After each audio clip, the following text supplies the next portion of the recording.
হ্যাঁ, আমার নাম সোনিয়া। সোনিয়া আপু, কেমন আছেন আপনি? হ্যাঁ, আলহামদুলিল্লাহ ভালো আছি। ভালো আছেন? আপনার বাড়ি কোথায়? আমার বাড়ি বগুড়া। বগুড়া। পরিবারে কে কে আছে? পরিবারে ভাই অনেক দুঃখের কাহিনী। পরিবারে মা আছে, অসুস্থ বাবা আছে।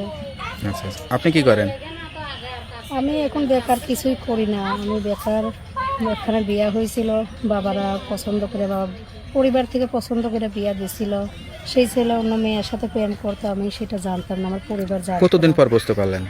আর বিয়ার যেদিনকে বিয়ে হয় সেদিনকে অন্য মেয়ে খেলে সেই ছেলে ভাগিয়া গেছে। মানে আপনার সঙ্গে সংসার হয় না না? না, সংসার করতে বিয়ার আমাকে লিয়ে গেছে তার পরিবার, তাদের বাড়িতে।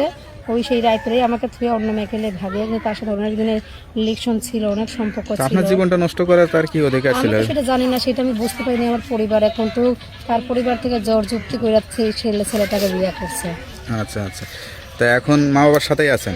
এখন মা বাবার সাথে আছি, অনেক দুঃখ পাইছি। একটা বিয়ে বুকো হলো, বিয়েটা সংসার করতে পারলাম না। সেই মানে ছেলে বিয়ে করলেন, বিয়ে সাতটাই বুঝলেন না? না খুব না, আমি কষ্ট হয়ে বাসা করে বুঝলেন? এই ছেলে অন্য মেয়েকে নিয়ে ভাগিয়ে চলে গেছে। আচ্ছা আচ্ছা। লেখাপড়া করছিলেন? হ্যাঁ, অল্প কিছু লেখাপড়া ছিলাম মতো করছি, কিন্তু মধ্য পরিবারে জন্ম, কিছু করতে পারি না। তারপর জীবনটা একটু এলোমেলো হয়ে গেল। একটা মেয়ের জীবনে আছে কি, প্রথম থেকে শুরু থেকে যার জীবনটা নষ্ট হয়ে যায়, তার জীবনে আর কোনো সুখ এখন কি নাই। চিন্তা করতেছেন আসলে? এখন চিন্তা করতেছি ভালো একটা ছেলে বিয়ে তো হলেও যদি সে আমাকে মন বুঝে আমাকে ভালোবেসে বিয়ে করতে চায়, তো অবশ্যই বিয়ে বসবো।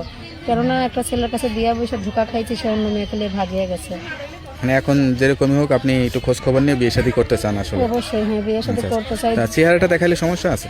না, সমস্যা নাই, তবু আমি মাছ পরে আইছি, কেননা সেই ছেলেটার সাথে বিয়ে হয়েছিল। সেই জন্য আমি চাই না যে তুই করে আসি, কারণ আমার একটু ইজ্জত সম্মান প্রশ্ন, সেই জন্য। আর আমার পরিবারটা অনেক সম্মানে, সেই জন্য।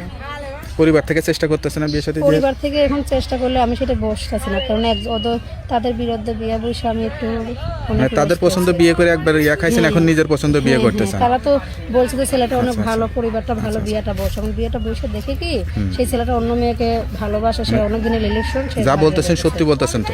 সত্যি, ইনশাল্লাহ সত্যি। তা আপনার সঙ্গে কিভাবে যোগাযোগ করবে এখন যদি কেউ বিয়ে শাদী করতে চায়? আমার ফোন নাম্বার আছে, ফোন নাম্বার। নাম্বারটা মুখস্থ আছে?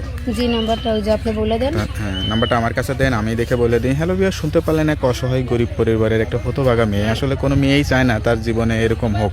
যেদিন বিয়ে সেদিনই আসলে স্বামীর সঙ্গে ছাড়াছাড়ি, এটা আসলে খুবই দুঃখজনক।